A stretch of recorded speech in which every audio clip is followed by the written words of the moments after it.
오늘이나 영원토록 동일하십니다.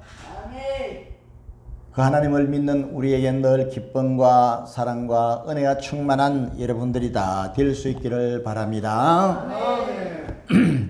오늘 저와 여러분들이 함께 은혜 받을 말씀은 평안을 누리십니까? 지금 5월은 가정의 달이죠. 지난 주간에 제가 설교를 뭐 했습니까?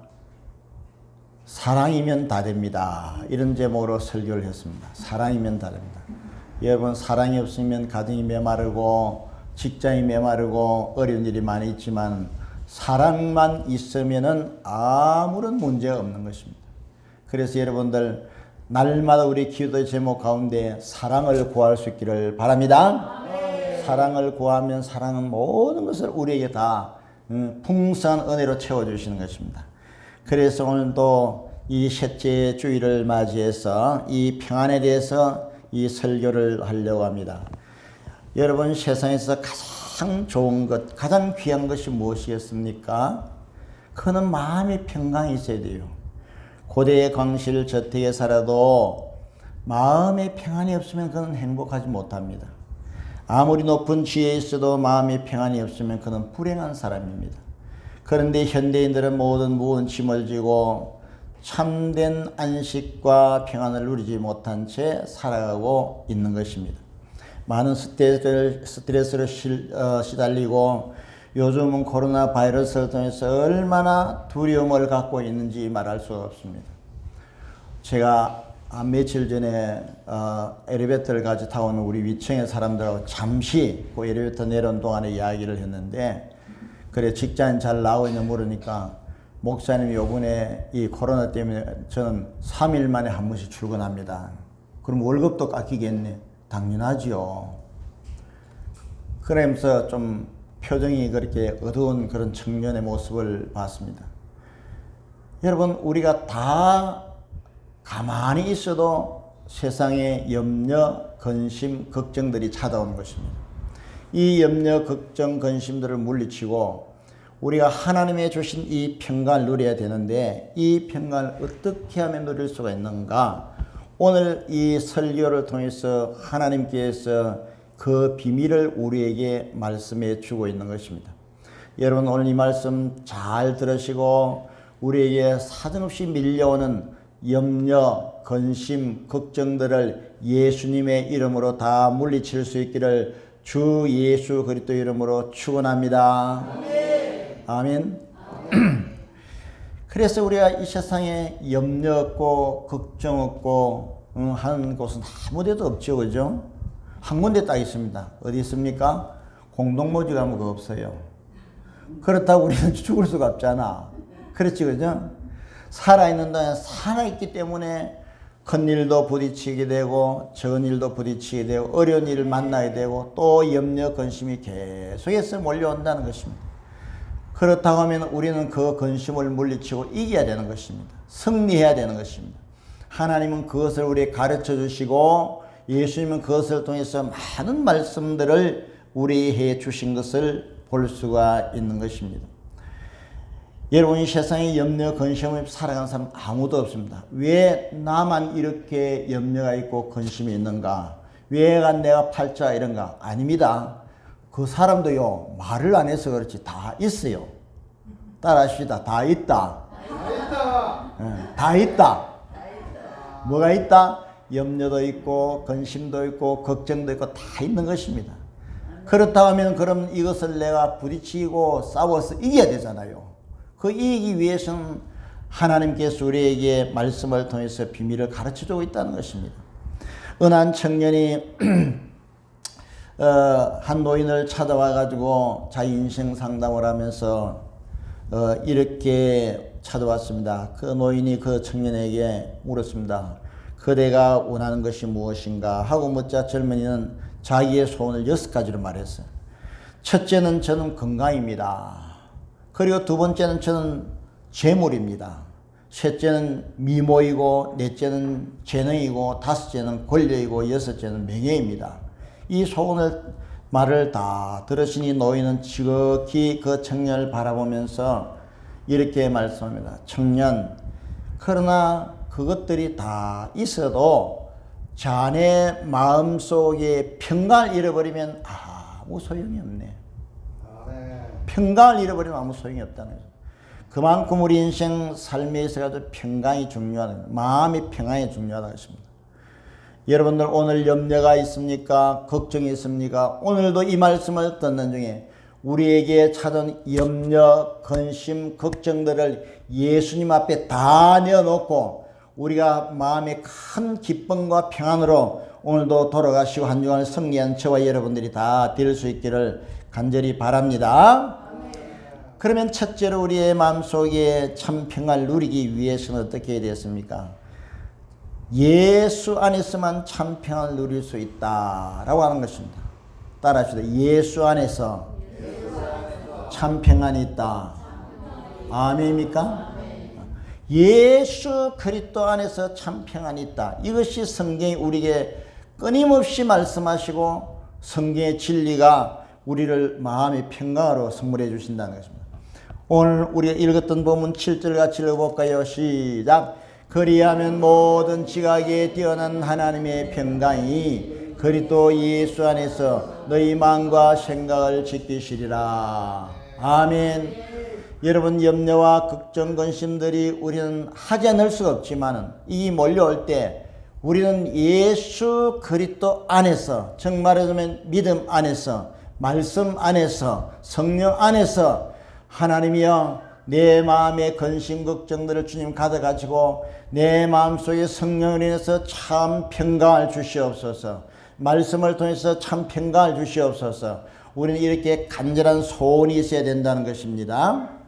사람들은 자기의 지혜로 평안을 찾으러 갑니다. 어떤 사람은 뭐 술을 마시고 어떤 사람은 뭐 자기 쾌락을 찾아가지고 그렇게 하려고 하지만 이것은 순간적인 그런 마음의 평강과 기쁨을 얻을 수가 있는지는 모르지만 영원하지는 않다는 것입니다. 얼마 있으면 원점으로 또 돌아간다는 것입니다. 그러나 여러분들이요 예수 그리스도 안에 있으면은 예수님이 평강이라 평화의 왕이라 예수님 자신이 평강이기 때문에 예수님께서 성령을 우리 마음속에 완전히 주장하고 계시기 때문에 우리는 그만 염려 근심이 물러간다는 것입니다. 여러분 캄캄한 밤에 뭡니까 전기불이 탁 빛이 뿌리면 두려움 어둠이 사라지잖아요. 그와 마찬가지라는 것입니다. 그러니까 전기불이 없이 달빛이 없이 태양이 없이는 그 어둠을 물리칠 수가 없는 거예요. 내가 아무리 노력해도 안 되는 거예요. 그렇기 때문에 저와 여러분들은 예수 안에서 참 평강과 기쁨을 누릴 수 있기를 주님의 이름으로 간절히 축복합니다. 그래서 요한복음 14장 27절에 우리 예수님께서 이스라엘 백성들에게 이렇게 말씀합니다. 우리 같이 읽어봅니다. 시작. 평강을 너에게 끼치노니 곧 나의 평강을 너에게 주노라. 내가 너에게 주는 것은 세상이 주는 것 같지 아니하니라. 너희는 마음에 근심하지도 말고 두려워하지도 말라. 아멘. 우리가 세상에서 평강을 구하려고 하지 말고 우리가 예수님으로 말미암아 우리가 평강을 누리도록 해야 되는 거예요. 평강을 누리도록 해야 되는 것입니다. 그래서 예수님은 나에게 평화의 왕으로 찾아왔습니다. 평강, 평화, 평안이란 말은 살롬이란 말인데 같은 말입니다. 그렇기 때문에 저와 여러분들은 어려움이 있을 때마다 걱정이 있을 때마다 염려가 생길 때마다 예수 그리스도 이름으로 명하노니 이 어둠의 세력과 염려와 근심들은 다 떠나갈지어다. 아멘. 떠나갈지어다. 이래놓고 주 예수여 어서 오시옵소서. 내 마음속에 한없는 사랑과 평강으로 지켜 주시옵소서. 나에게 큰 은혜를 베풀어 주시옵소서. 나에게 기쁨을 주시옵소서. 예수님이 평강이고 예수님이 기쁨이고 예수님이 사랑이고 예수님이 우리의 소망이 된다는 것입니다. 그래서 어떤 경우라도 여러분 예수 그리스도 안에서 참 평강을 누려야 된다는 것을 기억할 수 있기를 바랍니다. 그래서 예수님께서 우리 인생들을 초청하고 계시죠. 그래서 마태복음 11장 28절에 뭐라고 말씀합니까? 같이 읽어봅니다. 시작. 수고하고 무거운 짐진 자들아 다 내게로 오라. 내가 너희를 쉬게 하리라. 아멘. 내가 너희를 쉬게 하라. 오라는 것입니다. 예수님 오라는 것입니다. 오라 해도 잘 안 오죠, 그죠? 자기 생각대로 자기 기분대로 오기 싫어하고 자꾸 세상으로 나가는 것입니다. 그러면 계속 어둠이 깔리고 염려가 물러가지 않고 걱정들이 쌓여지고 이렇게 계속해서 절망적인 삶을 산다고 하는 것입니다. 여러분 교회, 신앙생활, 예배생활 여러분 한 주간 빠지는 것이 얼마나 손해인지 말할 수가 없는 것입니다. 우리가 영이 살고 마음의 참 평안을 누리기 위해서는 여호와를 찾아야 되는 것입니다. 예수님 앞에 나와야 되는 것입니다. 아멘. 그래서 주님 오라고 말씀합니다.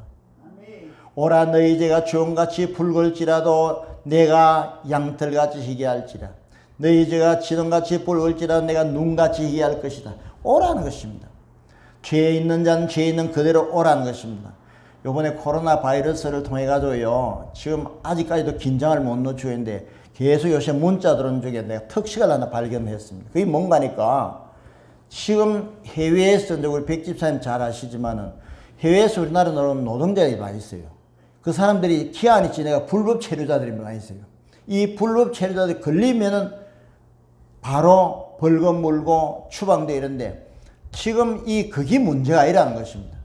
그것이 문제가 아니고 어떻게 하든지 나라에서 코로나를 잡아야 되겠다 싶어가지고 불법 체류자도 괜찮습니다. 그 조건을 지금 묻지 않습니다. 무조건 오가지고 검진만 받으라는 거예요. 용서해 준다는 것입니다. 유예해 준다는 것입니다. 그런데도 그 사람들은 두려워해가지고 나오지를 못하는 것입니다. 오면 해결돼주고 오면 조사 뭐 해가지고 또 연장도 시켜주고 다 해줄 것인데 오지를 않는 계속 그 문자 들어와요. 계속 그 문자. 불법 체류를 하는 분들도 그런 분들도 관계없으니까 무조건 와서 검사를 받으라. 검사를 받으라. 오라는 것입니다. 그런데도 코로나가 걸리고 감염이 돼도 안 오면 어떻게 됩니까? 계속 그 사람을 통해서 나라가 어려워지니까 그런 비용이에요. 예수님께서도 저와 여러분들에게 계속해서 오라고 말씀합니다. 오라고 말씀합니다. 저는요, 한 20년 전부터 머리를 어디서 깎는가 하면 이발관에 안 가고 미장원에 가서 깎거든요. 한 20년 된 것더라고요. 벌써 횟수가. 그래가지고 미장원에 가서 이제 머리를 깎는데, 그래 미장원에 가서 딱 깎아보니 한 3가지가 한 좋은 게 있더라고. 그래 제가 가는 그 미장원에 지금 거의 한 17년, 18년 된 것 같아. 한 20년 가까이 돼 가는 것 같아요. 그래, 거기 가는데 3가지 이유가 있습니다. 첫째는 뭔가니까 돈이 싸더라는 거예요, 돈이. 이발관에 가면은 뭐 돈이 막 좀 비싼데, 그거 뭐 금방 깎아버리고 뭐 면도는 내가 집에서 하면 되니까 돈 뭐 요즘은 한 10년 동안 8,000원만 주고 깎고 있다. 요즘에 1,000원 올려주고 9,000원 깎고 있거든요. 그래가지고 그거 깎고 있는데, 그 다음에 두 번째는 그 아줌마를 내가 전도하기 위해서 가는 거예요. 전도하기 위해서.